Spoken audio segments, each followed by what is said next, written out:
Assalamualaikum warahmatullahi wabarakatuh.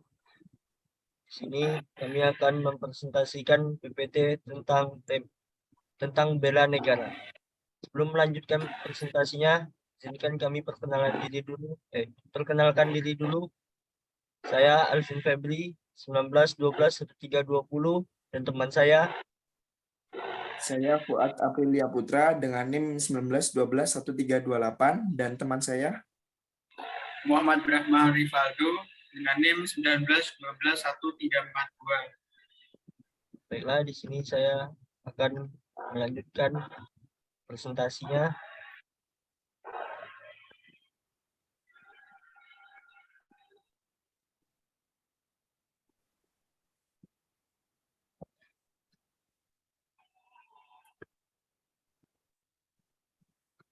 Apa itu bela negara? Pengertian bela negara. Berdasarkan pasal 1 ayat 2 Undang-Undang Nomor 1 Tahun 1998, bela negara adalah tekad sikap tindakan warga negara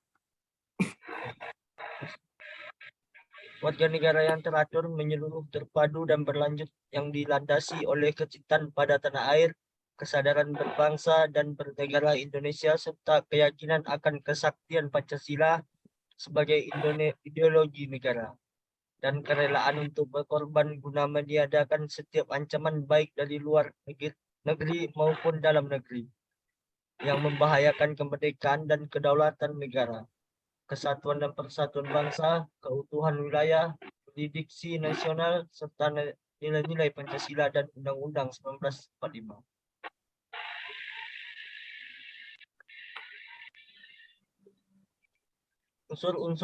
Unsur dasar bela negara. 1. Memiliki jiwa kecintaan kepada tanah air. 2. Rela berkorban demi terciptanya kesejahteraan bangsa dan negara. 3. Memiliki keyakinan bahwa Pancasila adalah ideologi negara.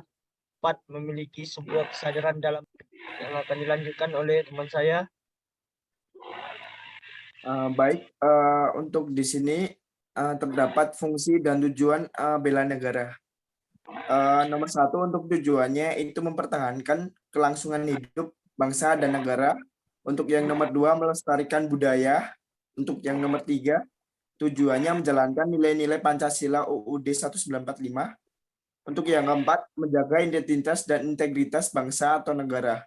Sedangkan untuk fungsinya sendiri di sini nomor 1 untuk mempertahankan negara dari berbagai ancaman. Untuk nomor 2 menjaga keutuhan wilayah negara. Untuk nomor 3 merupakan kewajiban setiap warga negaranya. Untuk yang keempat merupakan panggilan sejarah.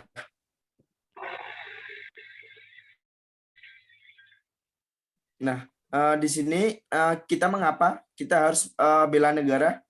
Untuk bela negara itu dibagi dua ya.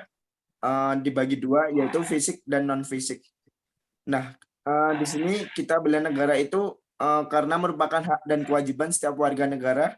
Pasal 30 UUD 1945 menyebutkan bahwa tiap warga negara berhak dan wajib ikut serta dalam usaha pembelaan negara.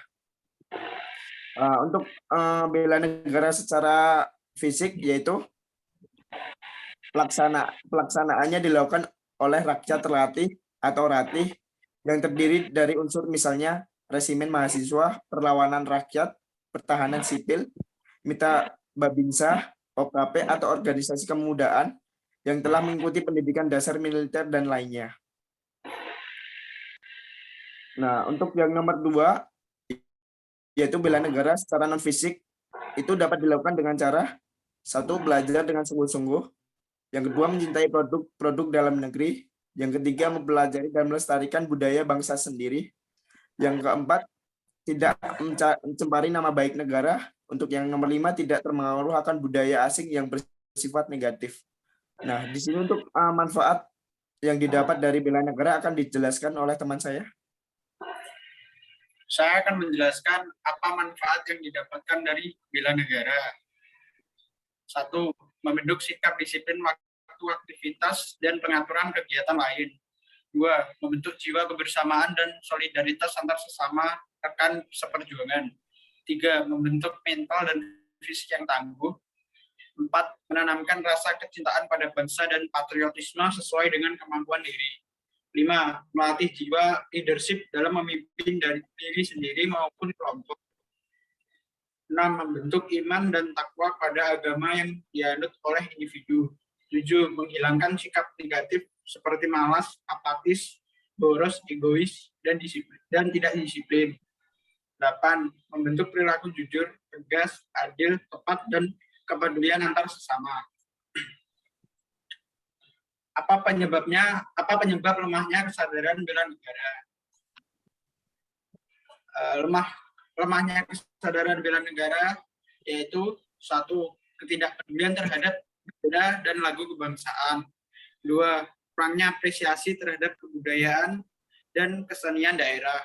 3. Konflik antar etnis yang mengakibatkan pertumpahan darah. 4. Tiadanya penghayatan atas arti perjuangan para pahlawan kemerdekaan. 5. Ketidakadilan sosial dan ekonomi. 6. Kurang tanggapnya pemerintah baik di pusat maupun di daerah.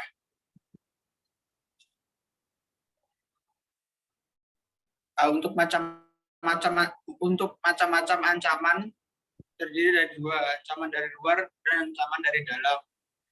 1. Ancaman dari luar. Contoh ancaman dari luar yang bisa membahayakan NKRI: A. Upaya menghancurkan moral dan budaya bangsa melalui disinformasi. B. Propaganda. C. Peredaran narkotika dan obat-obatan terlarang. D. Film-film porno atau berbagai kegiatan kebudayaan asing yang mempengaruhi bangsa Indonesia, terutama generasi muda, yang pada gilirannya dapat meneruskan budaya bangsa. 2. Ancaman dari dalam. Contoh ancaman dari dalam yang bisa membahayakan NKRI adalah A. Masalah KKN. B. Kasus narkoba. C. Ancaman bidang politik. D. Pemberontakan dan tawuran. Untuk presentasi dari kami sudah selesai. Sekian presentasi dari kami. Kalau ada yang kurangnya mohon dimaafkan. Wabillahi taufiq wal hidayah. Wassalamualaikum warahmatullahi wabarakatuh.